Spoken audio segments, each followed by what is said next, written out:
గత ప్రభుత్వం మూడు ముక్కలాటతో అమరావతిని నాశనం చేసిందన్నారు మంత్రి నారాయణ. టీడీపీ హయాంలో 30,000 మంది అమరావతిలో పనిచేశారన్నారు. అమరావతి నిర్మాణంలో సీఎం చంద్రబాబు దిశానిర్దేశం మేరకు ముందుకు వెళ్తున్నామన్నారు మంత్రి. డిసెంబర్లోపు అన్ని పనులకు టెండర్లు పిలుస్తామన్నారు. 360 కిలోమీటర్ల మేర అమరావతిలో రోడ్లు నిర్మిస్తామని తెలిపారు. అలాగే అమరావతిలో నిర్మించిన భవనాలు దెబ్బతినలేదని ఐఐటీ నిపుణులు నివేదికలు ఇచ్చారని తెలిపారు. మందాడ సెంటర్లో ఎమ్మెల్యే శ్రవణ్ కుమార్తో కలిసి ఓ ప్రైవేట్ హోటల్ను ప్రారంభించారు మంత్రి నారాయణ.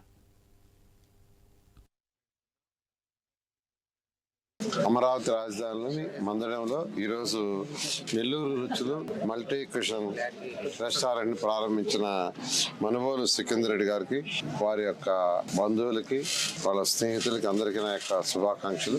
దీన్ని చాలా చక్కగా అరేంజ్ చేశారు. మొత్తం చూశాను. 160 సిట్టింగ్తో యాక్చువల్గా అరేంజ్ చేశారు. నెల్లూరు ఫుడ్ అంటే రాష్ట్రంలో చాలా దగ్గరలో ఫేమస్, ప్రత్యేకంగా నెల్లూరు చేపలు చాలా చక్కగా అరేంజ్ చేశారు.